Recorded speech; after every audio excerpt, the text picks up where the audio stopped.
Hello दोस्तों, welcome to my sure classes. और आज हम आपके लिए लेके आए हैं कड़ी पर आधारित प्रश्न। दोस्तों, पिछली वीडियो में मैंने आपको बताया था कड़ी पर आधारित कॉन्सेप्ट, और इस वीडियो में आपको बताऊंगा कड़ी पर आधारित प्रश्न। ठीक है दोस्तों, अब मैं आपको एस डी यादव की बुक से क्वेश्चनों को सोल्व कराया करूंगा। ठीक है दोस्तों, तो आप देखते हैं कड़ी पर आधारित क्वेश्चन आपके 25 क्वेश्चन से स्टार्ट होते हैं। ठीक है दोस्तों, तो यहाँ पे क्वेश्चन में क्या दे रखा है देखो, दो दो दो दो दो डॉट डॉट इनफाइनाइट तक नहीं दिया। अगर इनफाइनाइट तक देता तो दोस्तों हम आंसर क्या हो जाता, हमारा 2 हो जाता। ठीक है, तो ये इनफाइनाइट तक नहीं दिया है, तो आपको क्या करना है दोस्तों, देखो यहाँ पे है तुम्हारा दो दो दो दो दो। ठीक है दोस्तों, तो यहाँ पे कोई पावर नहीं होती तो क्या बनते, दो दो दूनी 4 दूनी 8 दूनी 16 दूनी 32। ठीक है तो बेस क्या है, यहाँ पे 2 है, तो 2 की पावर 32 और -1/32।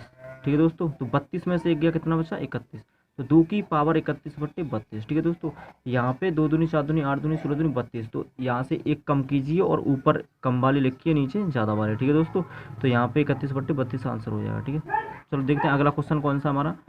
तो इसका आंसर कितना होगा दोस्तों, 2 की पावर 31/32। अगला क्वेश्चन है हमारा √2 ठीक है दोस्तों, इसका भी मैंने कॉन्सेप्ट आपको कॉन्सेप्ट वीडियो में बताया है।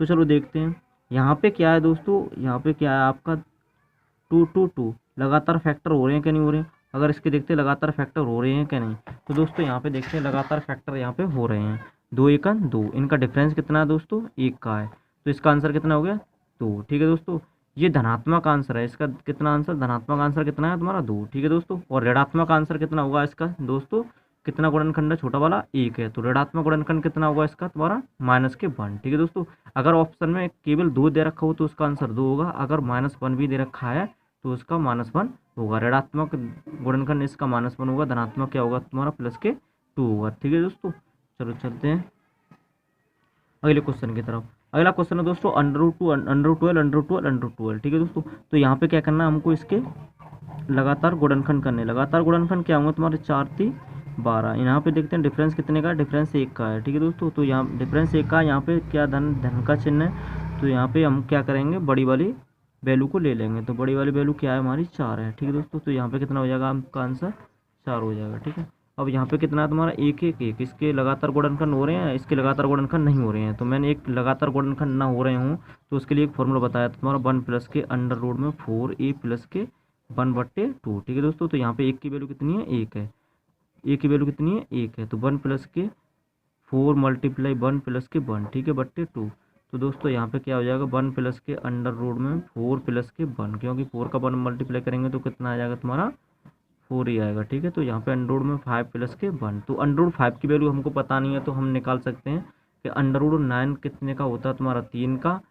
ठीक है दोस्तों, और अंडर रूट 4 कितने का होता है, 2 का। ठीक है दोस्तों, तो अंडर रूट 4 से 5 अंडर रूट 5 बड़ा है, और अंडर रूट 9 से अंडर रूट 5 छोटा है। तो हम इसमें कुछ अगर 2 माने तो छोटा कम होगी वैल्यू, और 3 माने तो ज़्यादा होगी, तो हम 2 पॉइंट कुछ मान लेते हैं। ठीक है दोस्तों, तो हम क्या मान लेते हैं, 2.6 मान लेते हैं वैल्यू को, क्या मान लेते हैं, 2.6 मान लेते हैं। तो यहाँ पे रख देंगे अंडर रूट 2 की वैल्यू, तो कितना हो जाएगा तुम्हारा, 1 प्लस के अंडर रूट 5 की वैल्यू यहाँ पे रखेंगे कितनी, 2.6।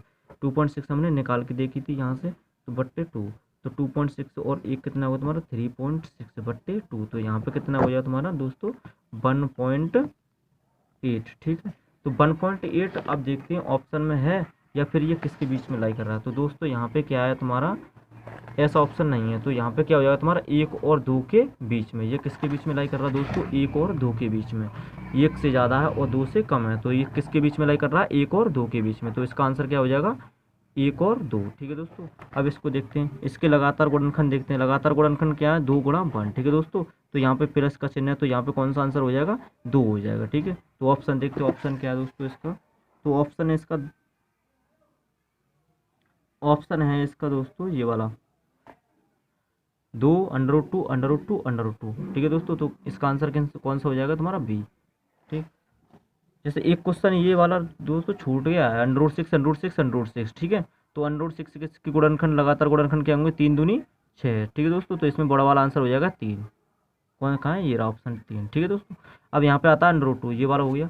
चलो देखते हैं अगला सवाल। अगला सवाल है दोस्तों यहाँ पे √2 तो √2 ये मैंने अभी कराया था, वही सवाल है। ठीक है, तो अगला देखते हैं √3 तो ये मैंने अभी एक पहला वाला कराया था, उसी के टाइप्स का सवाल है। तो चलो देखते हैं इसको भी। तो इसमें ए की वैल्यू कितनी है तुम्हारी, 3 दे रखी है। ठीक है, तो यहाँ पे देखते हैं 1 प्लस के अंडर रूट 4a प्लस 1/3 3। ठीक है दोस्तों।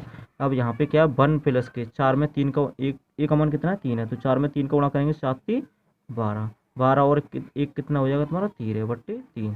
तो 1 प्लस √13/3। तो यहाँ पे √13 का मान निकालेंगे तो कैसे निकालेंगे अप्रोक्सीमेट में, देखो √9 मान कितने का होता है 3 का, और √16 मान कितने का होता है तुम्हारा 4 का। ठीक है, तो इसका मान क्या होगा तुम्हारा 3 और 4 के बीच में आएगा, क्योंकि √13 9 से तो बड़ा है और √16 से ये छोटा है। ठीक है, तो यहाँ पे 3 पॉइंट कुछ आएगा, तो मैं 3.6 मान लेता हूँ। ठीक है दोस्तों, तो 3.6 यहाँ 13 √13 की जगह पर लगाऊंगा तो कितना हो जाएगा 1 प्लस 3.6/2।